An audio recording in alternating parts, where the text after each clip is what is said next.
What's happening, everybody? So a couple of weeks ago, there was a lot of talk about Alex Pereira's weight cut. Weighing in at 184.6, showing up near the end of the weigh-in window.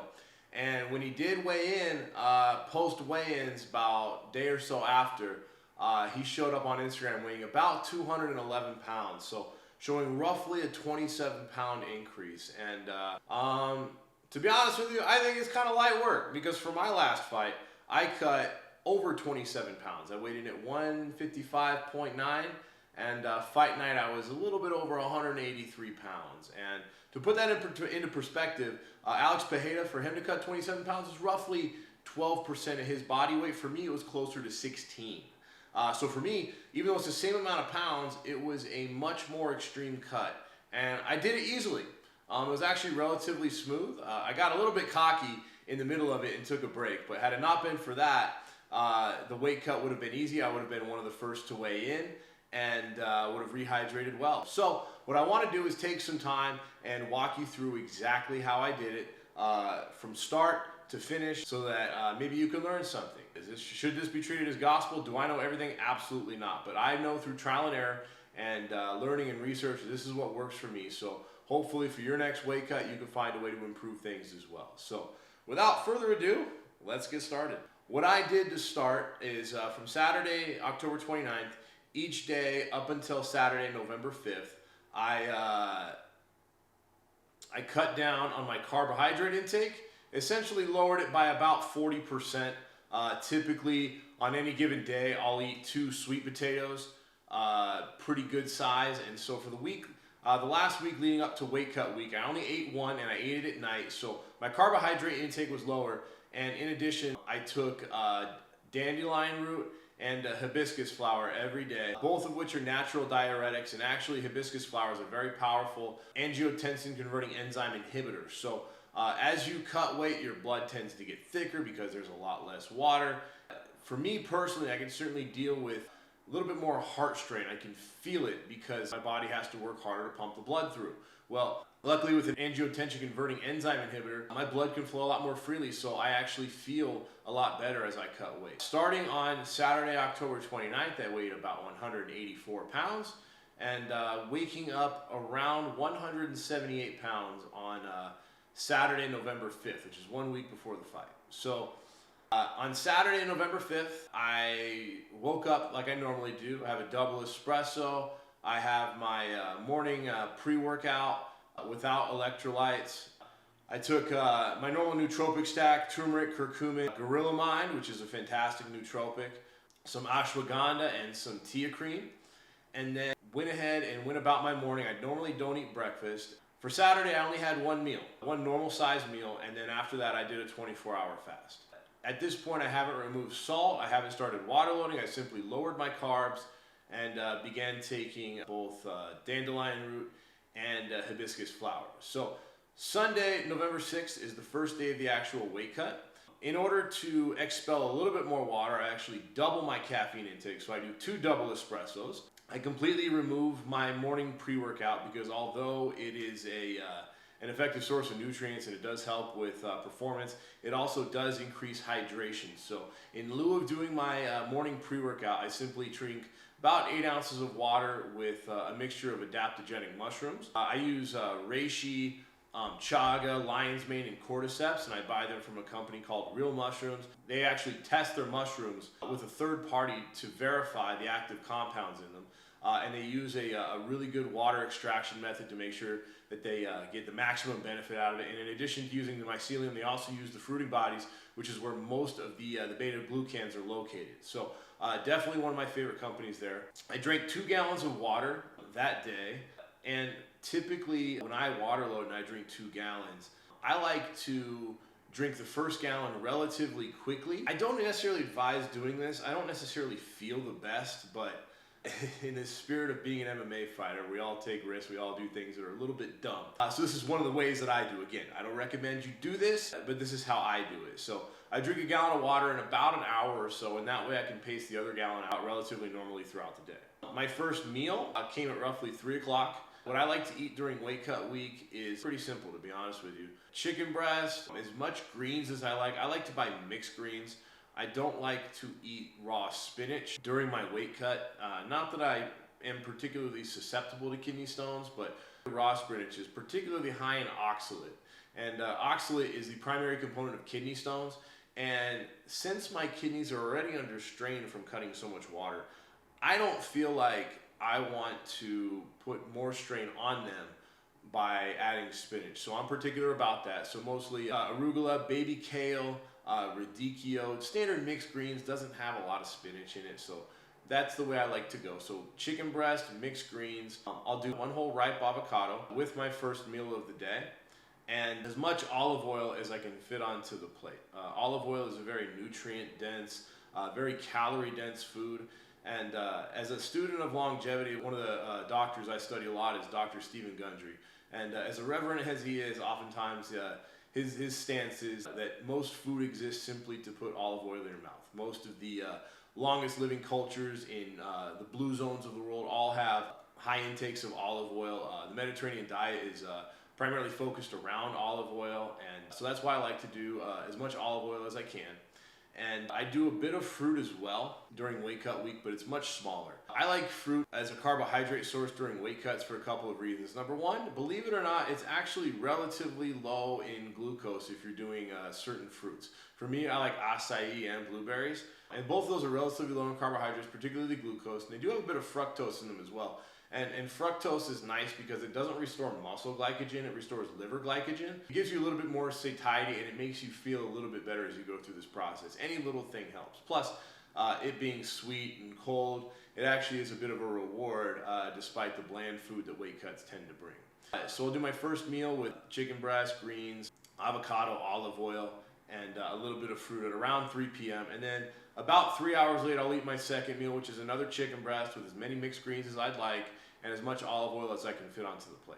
At this point, after water loading, I typically will lose about 3 pounds a day on average. In addition to water loading itself, I'll do 2 25-minute sauna sessions per day. So on Sunday, I did the same.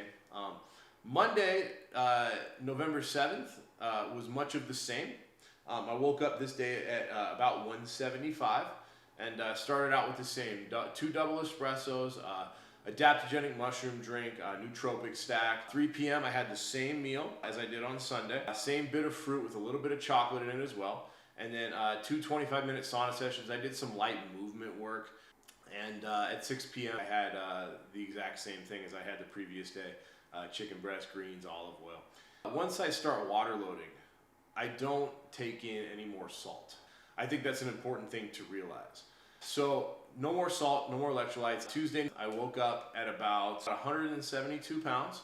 Same thing, 2 more gallons, same exact food process, and also 2 more 25-minute sauna sessions. Losing about 2 pounds a day, but woke up on Wednesday at about 171. And on Wednesday, I had 1 gallon of water. So I slowed the water intake down, but I did the same thing, everything else, 2 double espressos, same adaptogenic mushroom drink, same nootropic stack.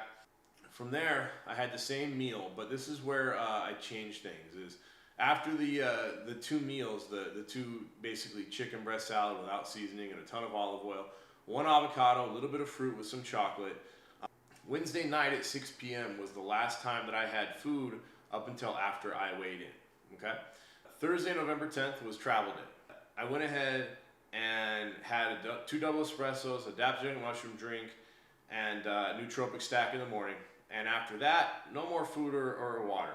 That was a big travel day. I flew from Las Vegas to Dallas, and from Dallas to Louisiana. We get to Louisiana. I brought a scale with me, and I was weighing 171 pounds. I'm not sure if it was due to water retention from the plane or whatever the case may be. So we cut about 5 pounds that night in the tub. Only took about 3 sessions, and was down to 166. So Friday morning, November 11th, was weigh-in day. Woke up at about 8:30 a.m. I had all my supplies delivered to the hotel room to rehydrate. Same thing though when I woke up, because I'm a bit of a caffeine junkie. I like what I like. So I still had 2 double espressos, and I still had the adaptogenic mushroom drink and the nootropic stack. But after that, obviously no more food or water. And from there, I had 10 pounds to lose that day. So I went from 166 down to about 160. I think it was 160.4 if I remember right. From there, We had 2.5 hours till we weighed in, so I took about an hour break thinking that I could stay on the same pace. But I felt physically fine. I didn't need help up, didn't need help walking around. Felt physically okay, just wanted to enjoy myself and take a break. That's the mistake I made in my weight cut, because I weighed in one of the last to weigh in, and I didn't realize how much I would slow my progress down by taking a break. But you live, you learn, things happen. So over the next 3 hours, I ended up losing the last 4 pounds. And it was a pretty consistent thing, a 15-minute bath, 15-minute towel wraps, pretty much up until weigh-in. Once I did that, once I made weight, I took a break and went upstairs and started my rehydration process. Now, to cut the weight, in my opinion, is relatively straightforward. I feel like it's what most of us do in a situation like this. Some people like to train, some people like to get movement, some people like to do whatever during weight cut week. I like to remain relatively inactive because it's very difficult for me personally, and I assume everybody else, to recover without proper electrolytes, without proper carbohydrates, without proper food intake. I mean, you're doing pretty much the opposite of what you should be doing to recover. So I do as minimal work as possible during weight cut week. But the rehydration part of doing this is what makes or break this. I think a lot of people can cut a decent amount of weight with pure grit and being tough and obviously following the protocol. But if you don't rehydrate properly, you won't show up on fight night. So my rehydration process is something that I've worked on for years. So in my opinion, what you are cutting out by water loading is primarily electrolytes. So sodium, potassium, magnesium, calcium. Your muscles use each of these in certain ways, both to hold water and also to create movement within the muscles. And in addition, you are emptying your stores of glycogen. You're emptying your stores of stored energy in the muscles, which is ultimately why you're able to weigh in less. So in order to rehydrate, you need to replenish both of those. And so this is what I do. I have 3 drinks set up, ready to go as soon as I weigh in so that I can start rehydrating as quickly as possible. These 3 drinks are based on the recipe that I learned at Factory X. However, in my opinion, these recipes don't have a couple of things. Number one, I don't think that they have sufficient electrolytes. I think these drinks are too light in electrolytes, certainly for me, if not for most people. My recipe for these drinks is as follows. For the first drink, it's 1 tab of Noon Energy, as much Himalayan sea salt as I can put in there, basically a giant pinch. I add a bigger pinch of potassium citrate. Your needs for potassium versus sodium are roughly 2 to 1. And so I want to replenish much more potassium than I do sodium. I do big scoops of magnesium glycinate. Magnesium glycinate is a very bioavailable form of magnesium, and I can personally attest that magnesium is a big deficiency that it's really difficult to replenish if you're not deliberate about it through a weight cut. In addition to that, I implement my pre-workout recipe in there, primarily for brain function. The acetyl L-carnitine crosses the blood-brain barrier, and so it can deliver much more energy to the brain, especially during the weight cut process. But I also want to store up on that because I like to be mentally sharp and I need to focus for what I'm about to do. L-citrulline is a fantastic supplement for helping to deliver nutrients to the muscles. Obviously, we're delivering as many nutrients as we can in the form of electrolytes and carbohydrate to our muscles. So I like to get started on that. Creatine is a great thing for cellular energy. Taurine and L-carnosine are beautiful things for energy as well. But one of the main supplements that I add to my rehydration drinks is betaine anhydrous. It's something that creates hydration at a cellular level. It creates tonicity between cells, resulting in a polarity by which water actually floods into the cell. And so in a situation where your body is largely dehydrated, I think it's a fantastic thing to do, and I can certainly attest to its efficacy. I put beta-alanine in my rehydration drinks because I like how it feels. I don't particularly think it's too effective. I put adaptogenic mushrooms in there as well because my body's gone through a lot of stress. So that's the recipe for the first drink. The second drink is 2 Noon Energy tabs, more coconut water, the same electrolyte mix, the same pre-workout mix, same adaptogenic mushroom mix, and then the third shake is all of the above, but 1 more scoop of Vega Sport Energy. I like this primarily because it's quick-acting sugars, some BCAAs in there as well. So it starts to get your body primed to take nutrients in. Between these 3 drinks, as I'm drinking them, I am sipping water. So I start out by drinking the first drink very slowly. It takes me about a half an hour to finish the first drink. All the while I'm sipping it and sipping water at the same time. It takes me about another half hour to finish the second drink and another half hour or so to finish the third drink. I like to take my time here. Personally, I feel like my stomach has actually shrunk as I'm going through the wake up process, and so it takes time for it to re-expand. If I rush things, I tend to get sick, my body wants to reject it, and so it's a slow process to do so. About an hour and a half or so after I have weighed in and started to drink, the 3 drinks are gone. I'm through about a gallon of water or so, and I'm starting to feel myself revive. What I like to do at this point is I will drink 2 cans of V8 juice. If you ever look at the nutrient profile of V8 juice, it's super high in sodium and potassium. It's really nothing more than blended up vegetables with water and salt. And so for me, it's a fantastic way to rehydrate. It doesn't taste very good, but gotta do what you gotta do, right? So about 2 hours after I have weighed in is when I start to think about food. Now, as I talked about with my rehydration method, 2 things I want to replenish. I want to replenish my electrolytes. So sodium, potassium, and magnesium at this point have been perhaps overcompensated for, but certainly on the path to being replenished to the point where I feel normal. But the next part is even more crucial, and it's restoring glycogen into your muscles, okay? So glycogen is brought into your muscles by carbohydrates. You take in carbohydrates, once your carbohydrates begin to be digested, your blood sugar goes up. In response to that, your body releases insulin. So that insulin can lock the door to the muscles in a very simplistic sense and let the carbohydrates into the muscles. Now, in most contexts, by the time you start eating in a weight cut, if it's a roughly small one, this process can happen relatively naturally and you'll be fine. With a big weight cut like mine, I like to be very deliberate about what I do. One of the ways I do this is by creating insulin sensitivity in my body year-round. I've been a practitioner of intermittent fasting for years. I haven't eaten breakfast in a long time. I do so because I want to keep my body very insulin sensitive. It helps me recover from workouts faster. It helps me stay healthier. It helps me prevent injuries. It helps me keep my weight down. As much as I tend to be big, it helps me keep my weight down. And so essentially, I create an environment of insulin sensitivity for my body. And this is one of the reasons why I do that, because when I recover from a weight cut, I want to crank my insulin as high as possible because I want as many carbohydrates to go into my muscles as quickly as possible. So I want all of the insulin and all of the blood sugar within reason. And the way I do this is through a chemical compound called maltodextrin. Now, maltodextrin is found in most junk foods, primarily chips, crackers. Most processed foods like that will contain maltodextrin. Now, maltodextrin is a polysaccharide that the food industry has created to basically put sugar into a food to make it more tantalizing and addictive and to have you continue to eat it without having to put sugar on its ingredient list. And it's actually kind of a devious thing because maltodextrin is a food additive that has the highest glycemic index possible. In other words, you have the most drastic insulin response possible to maltodextrin than any other food, including white sugar, including white rice, anything. So knowing this, I always have a bag of salt and vinegar potato chips with me as I begin to recover.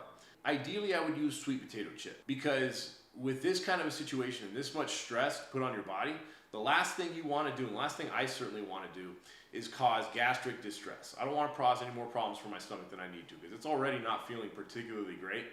And although potatoes are relatively well tolerated, they're still a member of the nightshade family, and they're still particularly high in lectins, which can create leaky gut and create gut dysbiosis. So I would much rather use sweet potato chips than regular potato chips. But for this last fight, I was in the middle of Louisiana. There weren't any health food stores that carried what I needed, so I settled for potato chips, and I was completely fine.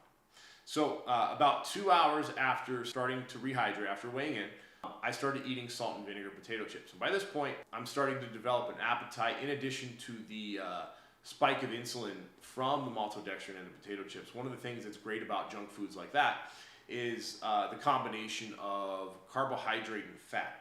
Because of the combination of carbohydrate and fat in most junk foods, humans don't have a satiety mechanism to carbohydrate and fat, which is why when you sit down and eat a bag of potato chips, you can eat the entire thing and not realize it. It's actually planned, believe it or not. And so in a situation like this, again, because I want to replenish my body, I think it's important to manipulate my satiety levels so that I can continue to eat. And this is exactly what I like to do. So once I spike my insulin super high with maltodextrin and I start eating salt and vinegar potato chips, I'll eat the entire bag, relatively controlled, of course. And then I have my first meal. Now, I, through trial and error, have found out that I like Thai food, my first meal, and my subsequent meals after weighing in. Number one, I always want to avoid gluten when I weigh in. I am not gluten sensitive or have celiac by any means, but again, gluten is a combination of lectins that's found in wheat that can create gut distress. And more importantly, any commercially produced bread, any manufactured or processed bread that you find in stores is going to contain an ingredient called transglutaminase. Now what transglutaminase is, it's an additive that allows bread processing to take much less time. If you've ever baked bread by yourself, particularly sourdough, it's a roughly 2-day fermentation process. It takes a long time to make a loaf of bread. It's not good for business. It's not good for producing food quickly. So to create a similar texture and mouthfeel to properly made bread, transglutaminase is added to bread. Therefore, you can create a bread that should take 2.5 days in about 2 hours. The problem with this is this isn't something that is evolutionarily consistent with human diet, and your body doesn't recognize it very well. And so it can create a lot of problems with your stomach.